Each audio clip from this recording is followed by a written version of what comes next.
நெய்வேலி பக்கம் பழுப்பு நிலக்கரிக்கு பேர் போன ஊரு. அங்கிருந்து ஒரு 10 கிலோமீட்டர் தள்ளி ஒரு சின்ன கிராமம். அது 1995ஆம் வருஷம். ஒரு திகில் சம்பவம் நடந்துச்சு. அந்த கதையை நமக்கு மின்னஞ்சல்ல அனுப்பி வச்சது நம்ம பிரியாங்கிற சப்ஸ்கிரைபர். அந்த கதையை தான் உங்களுக்கு சொல்ல போறேன். இந்த கதை பிரியாவோட பெரியப்பா சந்திரு, அவரோட அண்ணன்க சரவணன், சரண் இவங்களை பத்தினது தான். 3 பேரும் அண்ணன் தம்பிக தான். ஆனா வயசுல 1-2 வருஷம்தான் வித்தியாசம். சரவணனுக்கு 25 வயசு, சரணுக்கு 23, சந்துருவுக்கு 21. 1995ல் சரவண அண்ணனுக்கு கல்யாணம் பேச ஆரம்பிச்சாங்க. ஆனா அவர் எந்த பொண்ணையும் வேணாம்னுட்டார். அப்புறம்தான் நான் ஒரு பொண்ணு காதலிக்கிறேன்னு சொல்லியிருக்காரு. அது யாருன்னு கேட்டா காயத்ரின்னு சொல்லியிருக்காரு. காயத்ரிக்கு அம்மா அப்பா இல்லையாம்.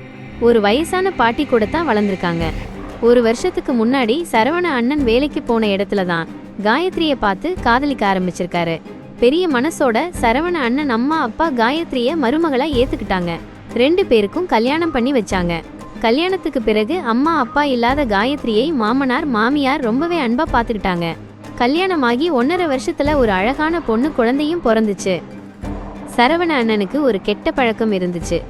அது என்னன்னா, அடிக்கடி குடிப்பார். அவங்க குடும்பத்துக்கு 5 ஏக்கர் தென்னந்தோப்பு இருந்துச்சு. வாரத்துக்கு ஒரு முறை தேங்காய்களை பறிச்சு சந்தையில வித்து அதுல வர்ற பணத்துல குடும்பம் நடத்தி வந்தாங்க. குடும்பம் சந்தோஷமா இருந்த நேரத்துல குழந்தை பிறந்து 1 மாசத்துல ஒரு அசம்பாவிதம் நடந்துச்சு. ஒரு நாள் தோப்புல தேங்காய் பறிக்க போன சரவண அண்ணன் எல்லாத்தையும் வித்துட்டு பணம் நிறைய இருந்ததால அளவுக்கு அதிகமா குடிச்சிட்டாரு. குடிச்சிட்டு 2 வீலர்ல வரும்போது லாரி மோதி அந்த இடத்துலயே செத்து போயிட்டாரு. சந்தோஷமா இருந்த குடும்பத்துல இந்த மரணம் ஒரு பேரடியா விழுந்துச்சு. 1 மாச கைக்குழந்தைன்னு நினைச்சு எல்லோரும் மனசு உடைந்தாங்க. சரவண அண்ணனுக்கு செய்ய வேண்டிய சடங்குகளெல்லாம் செஞ்சாங்க. அப்புறம் சரவண அண்ணன் அம்மா அப்பா காயத்ரியை இன்னும் பத்திரமா பாத்துக்க ஆரம்பிச்சாங்க. சின்ன வயசுல அம்மா அப்பா இல்ல, இப்போ கணவரையும் இழந்துட்டா. 1 மாச கைக்குழந்தையும் இருக்குன்னு ரொம்பவே ஆதரவா இருந்தாங்க. 1 வருஷம் கணவர் இல்லைனாலும் காயத்ரி மாமனார் மாமியார் கூட சந்தோஷமாதான் வாழ்ந்துட்டு இருந்தாங்க. 1 வருஷம் கழிச்சு மாமனார் மாமியார் ஒரு முடிவெடுத்தாங்க. காயத்ரிக்கு இளம் வயசு, நம்ம சந்தோஷத்துக்காக அவ வாழ்க்கையை கெடுக்க வேண்டாம்னு நினைச்சாங்க. இந்த குழந்தையோட ஒரு நல்ல பையனுக்கு கல்யாணம் பண்ணி வச்சா காயத்ரி வாழ்க்கை நல்லா இருக்கும்னு யோசிச்சாங்க. அப்போதான் ஒரு சின்ன சிக்கல். பேத்தி குழந்தைய கட்டிக்கிறவங்க நல்லா பாத்துக்குவாங்களான்னு யோசிச்சாங்க. அப்புறம் ஒரு முடிவெடுத்தாங்க. சரவண அண்ணனுக்கு அடுத்த தம்பியான சரணுக்கு இன்னும் கல்யாணம் ஆகலை. காயத்ரியை சரணுக்கே கல்யாணம் பண்ணி வச்சுட்டா எந்த பிரச்சனையும் இருக்காது. அண்ணனோட பொண்ணையும் காயத்ரியையும் நல்லா பாத்துக்குவார்னு நினைச்சாங்க. இதை சரணிடமும் காயத்ரியிடமும் சொன்னப்போ 2 பேரும் முதலில் ஒத்துக்கலை. காயத்ரியால இறந்து போன கணவரை மறக்க முடியலை. ஆனாலும் குழந்தைய நினைச்சு கண்டிப்பா நீ கல்யாணம் பண்ணித்தான் ஆகணும்னு சொன்னதும் ஓரளவுக்கு ஒத்துக்கிட்டாங்க. சரண் ரொம்பவே பிடிவாதம் பிடிச்சாரு. வாய் நிறைய அண்ணி அண்ணின்னு கூப்பிட்டவங்களை எப்படி நான் கல்யாணம் பண்றதுன்னு பயங்கரமா கத்திருக்காரு. அவரையும் சமாதானப்படுத்தி வேற ஒருத்தருக்கு கல்யாணம் பண்ணி வச்சா அண்ணனோட மகள் கஷ்டப்படுவான்னு சொன்னதால குழந்தைக்காக 2 பேரும் கல்யாணத்துக்கு ஓகே சொல்லிட்டாங்க. கல்யாணம் ஆகி இருந்தாலும் கூட காயத்ரியை சரண் அண்ணின்னு தான் கூப்பிட்டாரு. வேற வார்த்தை சொல்லி கூப்பிட தெரியலையாம். கல்யாணமான முதல் இரவே காயத்ரி சரணிடம், உங்க அண்ணனை என்னால் மறக்க முடியலை, எனக்கு கொஞ்ச வருஷம் டைம் கொடுங்க, அது வரைக்கும் வெளியில மட்டும்தான் நம்ம கணவன் மனைவி, ரூமுக்குள்ள நம்ம தனியாதான் இருக்கணும்னு சொல்லியிருக்காங்க. சரணும் சரின்னு சொல்லிட்டாரு. கல்யாணமாகி கணவன் மனைவியா இருந்தாலும் சொன்ன வாக்குறுதிப்படி அறைக்குள்ள காயத்ரி குழந்தையோட ஒரு பக்கமும் சரண் இன்னொரு பக்கமுமாத்தான் தூங்கினாங்க. இதுக்கப்புறம் தான் அமானுஷ்ய புயல் அவங்க வீட்டுல வீச ஆரம்பிச்சது. கல்யாணமாகி ஒரு 10-20 நாள் இருக்கும். ஒரு நாள் எப்பவும் போல ராத்திரி 1 வயசு குழந்தை அழுதுகிட்டே இருந்ததால காயத்ரி குழந்தையை எடுத்து சமாதானப்படுத்திக்கிட்டு இருந்தாங்க. நடு ராத்திரி நேரம். சரண் படுக்கும் இடத்துல ஒரு ஜன்னல் இருந்துச்சு. அந்த ஜன்னல் பக்கம்தான் அவர் படுப்பது வழக்கம். குழந்தை அழுததால சட்டென்று முழிச்சு பார்த்துட்டு திரும்பி படுக்கலாம்னு பார்த்தப்போ ஜன்னலை பார்க்கிறார். அப்போதான் தன்னோட வாழ்நாள்ல மறக்கவே முடியாத காட்சியை சரண் பார்க்கிறார். ஜன்னலுக்கு வெளியே ஏதோ ஒரு உருவம் அறையையே பார்த்துக்கிட்டு இருந்துச்சு. காயத்ரியையும் குழந்தையையும் உத்து பார்த்தப்போதான் தெரிஞ்சிச்சு, அது வேற யாரும் இல்ல, சின்ன தம்பியா இருக்கிற சந்திரு தான். அவர் இறந்து போன சரவண அண்ணனும் சரி, இப்போ கல்யாணம் பண்ணி இருக்கிற சரணும் சரி, சந்துருவை சின்னவனேன்னு தான் கூப்பிடுவாங்க. டேய் சின்னவனேன்னு சத்தம் போட்டதும் சட்டென்று அந்த உருவம் ஜன்னல்ல இருந்து பக்கத்துல இருக்கிற சுவத்துல மறைஞ்சிக்கிச்சு. அதுக்கடுத்து என்ன ஆச்சுன்னு காயத்ரி கேட்டாங்க. ஒண்ணும் இல்லைன்னு சொல்லிட்டு ரூமை விட்டு வெளியே போய் ஜன்னல் இருக்கிற வெளிப்பகுதியில தேடி பார்த்தார். சந்துரு உண்மையிலேயே எட்டி பார்த்திருப்பானான்னு பார்த்தப்போ எங்கேயுமே இல்ல. அப்புறம் குழப்பத்தோட, நம்ம நல்லா பார்த்தோமே, ஒருவேளை தூக்க கலக்கத்துல அப்படி தெரிஞ்சிச்சோ யோசிச்சுக்கிட்டே ரூமுக்குள்ள வந்து சந்துருவோட ரூம்ல போய் பார்த்தார். உண்மையிலேயே சந்துரு ஆழ்ந்த தூக்கத்துல தூங்கிட்டு இருந்தார். இது கண்டிப்பா நம்மளோட பிரமைதான்னு தெரிஞ்சுக்கிட்டு நேரா ரூமுக்குள்ள வந்து படுத்துக்கிட்டார். காயத்ரியும் அதுக்கு மேல எதுவும் கேள்வி கேட்கல. இதுதான் அவங்க வீட்டுல நடந்த முதல் சம்பவம். இந்த சம்பவம் நடந்தது மறுபடியும் ஒரு 3 நாள் தான் இருக்கும். 3வது நாள் இரவு எப்பவும் போல தூங்கிட்டு இருந்திருக்காரு சரண். அவருடைய படுக்கை அறையில ஜன்னல் இருக்கிற பகுதியில காயத்ரியும் குழந்தையோட படுத்துட்டு இருக்காங்க. அப்படி தூங்கிட்டு இருக்கும்போது இயல்பா கழிப்பறைக்கு வர மாதிரி இருக்குன்னு எழுந்துக்கிறார் சரண். எழுந்து பார்த்தப்போ மறுபடியும் அதே ஜன்னல் பக்கத்துல அதே சந்திரதான் நின்னு படுத்திருந்த காயத்ரியையும் குழந்தையையும் வெறிச்சு வெறிச்சு பாத்துக்கிட்டு இருக்காரு. அந்த நேரத்துல கோபத்தோட உச்சிக்கே போயிட்டாரு சரண். என்னதான் இருந்தாலும் கணவன் மனைவியா இங்க இருக்காங்க, ரூம்குள்ள எட்டி பார்க்கிறது தப்புதானே? என்ன இப்படி பண்றான்னு தெரியாத மாதிரி அப்படியே இறங்கி வெளியே போய் கையும் களவுமா பிடிக்கலாம்னு வாசலை திறந்து ஜன்னல் பக்கத்துல போய் பாக்குறார். அப்படி போய் பார்த்தப்போ மறுபடியும் அந்த எட்டி பார்த்த சந்திரு இல்ல. குழப்பமடைஞ்ச சரண் முதல் முறை நடந்த மாதிரியே இன்னைக்கும் ஏதோ கற்பனைதான் அப்படின்னு சொல்லிட்டு கழிப்பறைக்கு வீட்டுக்கு வெளியில போயிட்டு திரும்பி வர்றாரு. திரும்பி வரும்போது மறுபடியும் ஒரு பெரிய அதிர்ச்சி. என்னாச்சுன்னு பார்த்தா அதே ஜன்னல் பக்கத்துல ரூம்குள்ள பார்த்த மாதிரியே காயத்ரி மற்றும் குழந்தையும் பார்த்துட்டு அந்த சந்திரு மறுபடியும் நிற்கிறார். இத பார்த்த உடனே உச்சக்கட்ட கோபத்துக்கே வந்துட்டாரு சரண். இப்போ வெளியே நின்னுக்கிட்டே பார்த்தாரு. வாசப்படியில இருந்து ஜன்னல ஒரு பக்கம் பார்த்துட்டு நின்னுக்கிட்டு இருக்காரு. டேய் சின்னவனே, என்னடா பண்றன்னு கத்தினாராம். சந்திரு சட்டென்று இவர் பக்கம் திரும்பி இருக்காரு. சரணால அவருடைய முகத்தோற்றத்தை பார்க்கவே முடியலை. அவ்வளவு விகாரமா இருந்திருக்கு.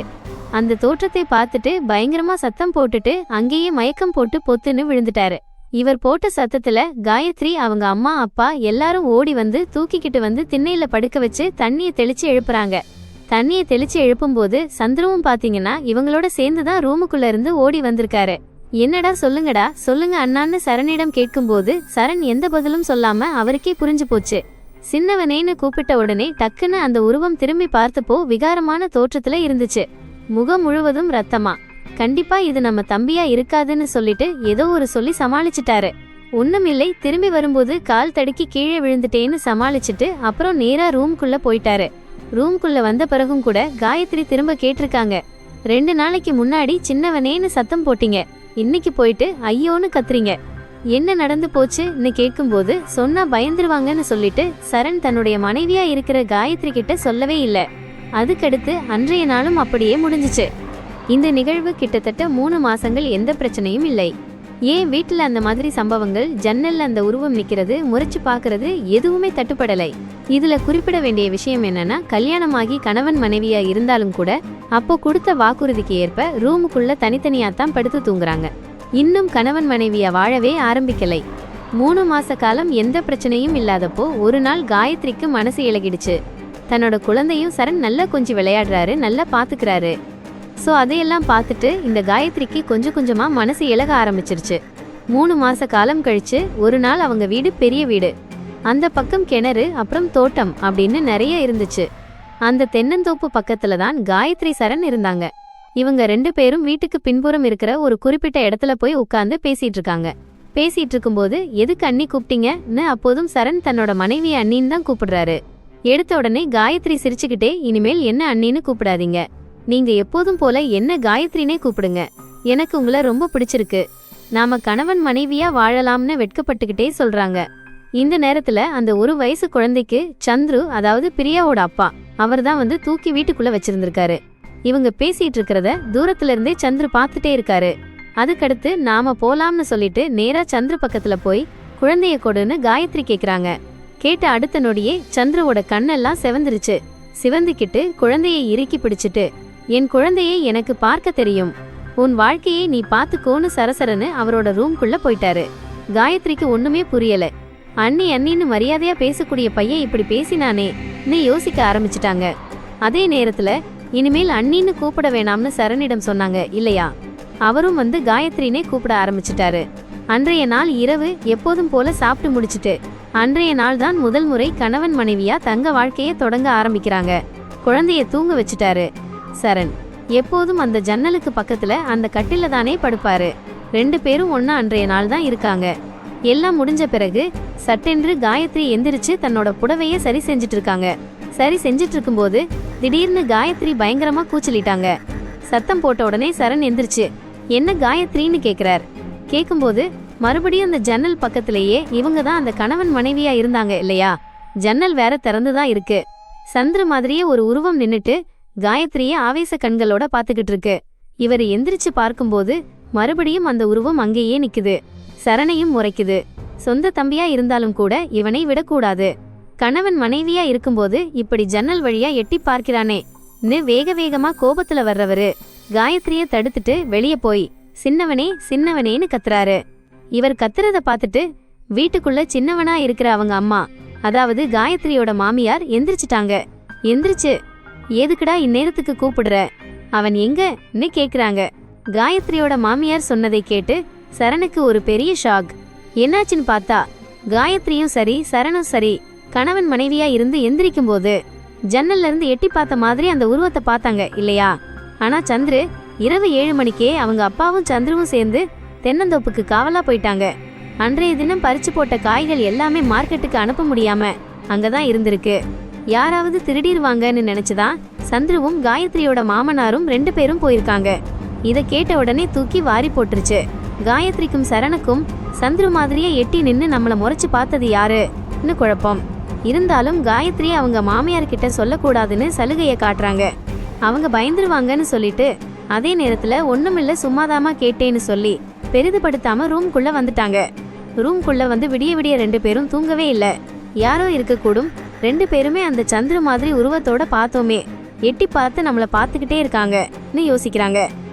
அதுக்கடுத்து காலையில வரைக்கும் இருந்துட்டு இதுக்கு முன்னாடி 3 மாசத்துக்கு முன்னாடி 2 தடவை நடந்துச்சு இல்லையா, அந்த சம்பவங்களையும் யோசிச்சு பார்த்து சரண் ஒரு முக்கியமான முடிவெடுக்கிறாரு.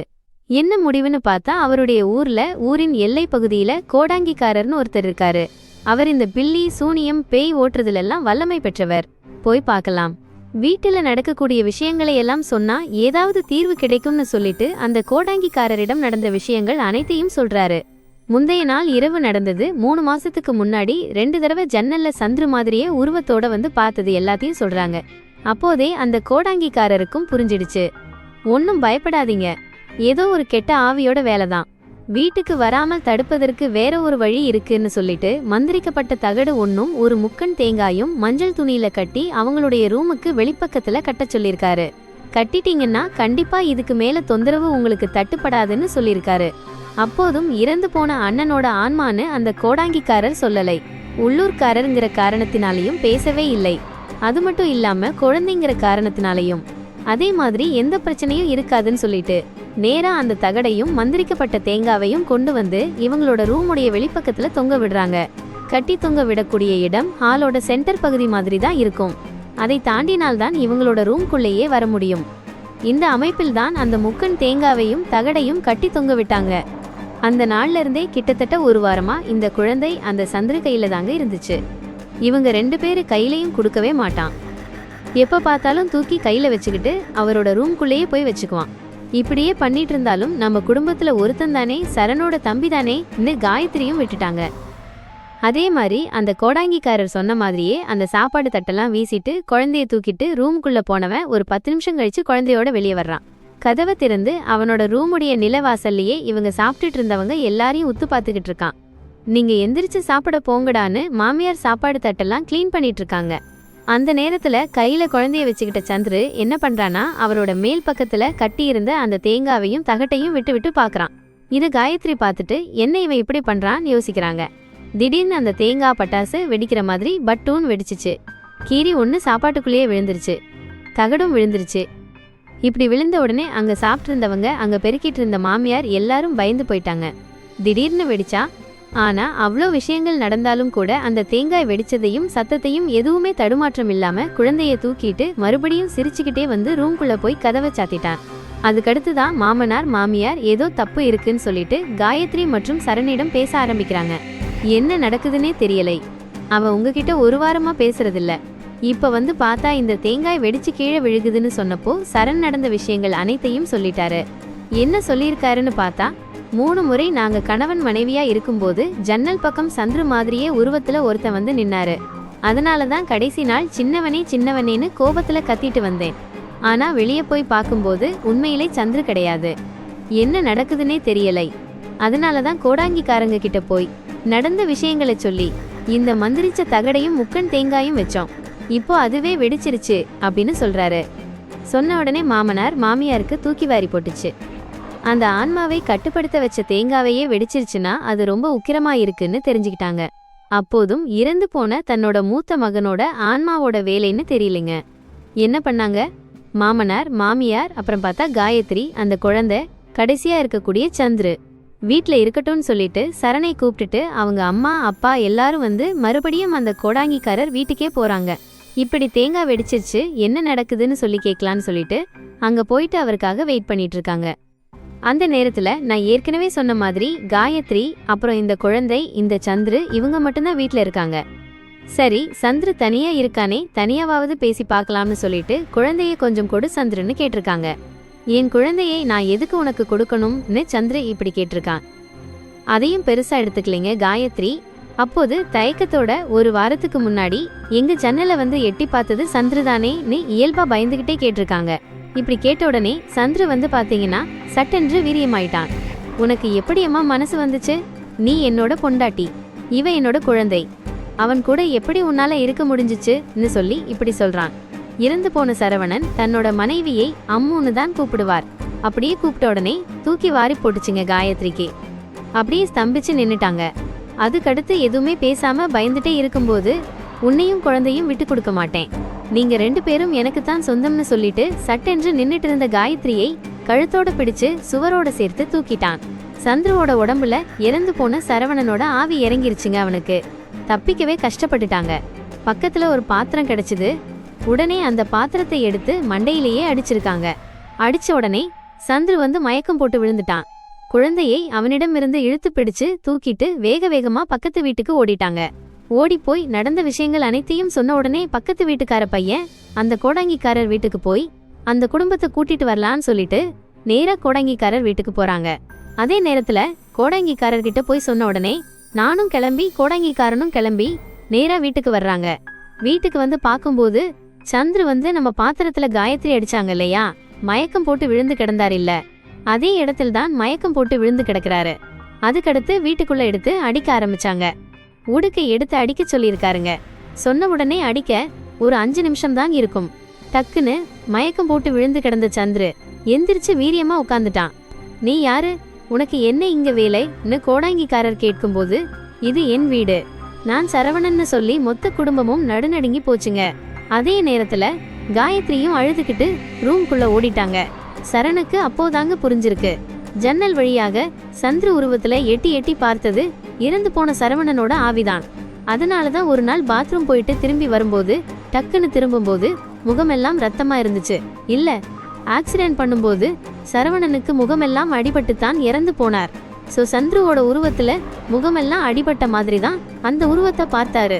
எல்லாத்தையும் கோர்த்து பார்க்கும்போது கண்டிப்பா அப்போதிலிருந்தே தன்னோட அண்ணனோட ஆன்மா தான் குடும்பத்துக்குள்ள இருந்துட்டு இருக்கு, நம்மளை இந்த பாடுபடுத்துறது அண்ணனோட ஆன்மாதான்னு புரிஞ்சுக்கிட்டார். காயத்ரியோட மாமனார் மாமியார் அழுது, நீ அநியாயமா போயிட்டியடா, நீயும் என்னோட மகன் தானே, ஆனா நீ இறந்ததுக்கு பின்னாடி இவங்களுக்கு இந்த நல்ல வாழ்க்கை கொடுக்கணும்னு தான் நான் உங்களை கல்யாணம் பண்ணி வச்சேன், நீ இப்ப இப்படி பண்ணினா உன்னுடைய வாழ்க்கையே நாசமாயிருமேன்னு சொல்லிட்டு அழறாங்க. அப்போது ஆவேசமாகி, என் குழந்தையும் என் பொண்டாட்டியும் யாருக்கும் விட்டு கொடுக்க மாட்டேன், இவங்க 2 பேத்தையும் கொன்னு நான் கூடவே தான் கூட்டிட்டு போவேன், முடியலன்னா என் குழந்தை கூட நீங்க வச்சுக்குங்க, என் பொண்டாட்டிய நான் விட மாட்டேன்னு பேசுதுங்க. இதுக்கு மேல ஆகாத விஷயத்த புரிஞ்சுக்கிட்ட கோடாங்கி, நீ சாகும்போதே உன்னோட ஆசையும் உரிமையும் பாசம் எல்லாமே போயிரும், நீ சாகுறப்பவே இது எல்லாத்தையும் நீ விட்டுட்டு தான் போகணும், இப்போ பூலோகத்துல இருக்கக்கூடிய மனிதர்களிடம் நீ பாசத்தையும் உரிமையையும் கொண்டாட முடியாதுன்னு சொல்லிட்டு எவ்வளவோ சொல்ல பார்க்கிறார். ஆனா எவ்வளவு சொல்லியும் கூட சந்திரமுகி ஓடாம இருந்த சரவணனோட ஆவி நான் போக மாட்டேங்குதுங்க, என்னோட மனைவியை நான் கொன்னுதான் கூட்டிட்டு போவேன்னு சொல்லுதுங்க. அப்போது கோபப்பட்ட அவங்க அப்பா அம்மா ஒரு வார்த்தையை விடுறாங்க.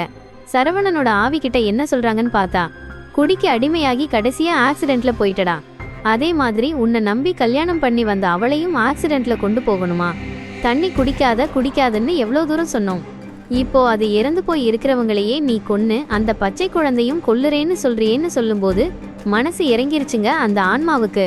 அதுக்கடுத்து ஒரே ஒரு என் மனைவியை வெளியே வர சொல்லுங்கன்னு சந்துருவோட வாயினால சரவணனோட ஆன்மா சொல்லுதுங்க. அப்போது காயத்ரி வந்து அழுதுகிட்டே வர்றாங்க. எனக்கு ஒரு பதில் மட்டும் எனக்கு சொல்லுன்னு சந்துருவோட வாயினால சரவணனோட அம்மா கேட்குதுங்க. என்னன்னு சொல்லி கேட்கும்போது, உன்னால எப்படி அம்மா முடிஞ்சிச்சு அவங்களோட சொல்லி கேட்ட உடனே, என்னை மன்னிச்சிடுன்னு சொல்லிட்டு அதுக்கு மேலே ஒன்றும் சொல்ல முடியலைங்க அவங்களால. அழுதுகிட்டே மறுபடியும் ரூம்குள்ளே ஓடிட்டாங்க. அதுக்கு பின்பு கோடாங்கிக்காரர் மற்றும் காயத்ரியோட அம்மா அப்பா புரிய வச்சு அந்த ஆவி நான் நிறைய பேசினேன்னு சொல்லுதுங்க. ஆனா விலகிறதுக்கு முன்னாடி சரவணன் கிட்ட ஒரு சத்திய வாக்கு கேக்குதுங்க. என்னோட மனைவியையும் குழந்தையையும் நல்லபடியா பாத்துக்கணும். எப்போதாவது உன்னால அவங்களுக்கு துன்பம் ஏற்பட்டுச்சுன்னா நான் திரும்ப எத்தனை வருடங்கள் கழிச்சாலும் வருவேன்னு சொல்லியிருக்குங்க. அதே மாதிரி சரண் சத்திய வாக்கு கொடுத்துருக்காருங்க. அண்ணா காயத்ரியையும் குழந்தையையும் நான் நல்லா பார்த்துப்பேன்னு சொல்லி சத்திய வாக்கு கொடுத்த உடனே அந்த ஆன்மா விலகி மோட்ச தீபம் ஏற்றி மோட்சத்துக்கே அனுப்பிட்டாங்க. இந்த சம்பவம் 1995ஆம் வருஷம் நடந்ததுங்க. சரண் மற்றும் காயத்ரி இவங்க இருவருக்குமே சரவணன் மூலமா பிறந்த ஒரு குழந்தை, பெண் குழந்தை இருக்கு இல்லையா? அதுக்கடுத்து மறுபடியும் 2 பெண் குழந்தைகள். மொத்தம் 3 வாரிசுகளோட அந்த குடும்பம் நல்ல சந்தோஷமாகத்தாங்க இருக்காங்க. அதே நேரத்துல கடைசியா பேய் பிடிச்ச அந்த சந்துருவோட மகள் தாங்க இந்த மின்னஞ்சல் அனுப்பிச்ச பிரியாங்கிறவங்க. நம்மளோட வீடியோக்களை தொடர்ந்து பார்த்த காரணத்தினால தன்னோட குடும்பத்துக்கிட்ட இந்த சம்பவத்தை எல்லாம் கேட்டு அப்படியே பிசுறு மாறாம சொல்லியிருக்காங்க. கஷ்டப்பட்டு இந்த சம்பவத்தை நமக்கு ஷேர் பண்ண பிரியாவுக்கு ஒரு நன்றி சொல்லிட்டு இன்றைய காணொளியை இதோட முடிச்சுக்கலாங்க. இன்றைய காணொளியில நாம் தெரிஞ்சுக்க வேண்டியது என்னன்னு பார்த்தா, எப்பவும் சொல்ற மாதிரி தாங்க, குடி பாத்தீங்கன்னா ஏகப்பட்ட குடும்பங்களை நாஸ்தி பண்ணிடுங்க. அதுல இந்த சம்பவம் இன்னொரு சான்று. திரும்ப திரும்ப மதுப்பழக்கம், குடிப்பழக்கத்தை பத்தி சொல்றோம் அப்படின்னா ஒருத்தராவது திருந்துவீங்க அப்படின்னு சொல்லிட்டு தாங்க, நம்ம வீடியோவை பார்த்து திருந்துவீங்க அப்படின்னு சொல்லிட்டு தாங்க சொல்றேன். ஸோ யாராவது ஒருத்தர் யோசிச்சு பாருங்களேன், குடினால நம்மளோட உயிர் போயிட்டா நம்ம குழந்தைகள் என்ன ஆவாங்கன்னு சொல்லி யோசிச்சு பார்த்து நிறுத்துனீங்க அப்படின்னா சந்தோஷம் தாங்க. இன்றைய காணொளி பத்தின உங்களோட கருத்து என்ன அப்படின்னு மறக்காம கமெண்ட் பாக்ஸ்ல கமெண்ட் பண்ணுங்க.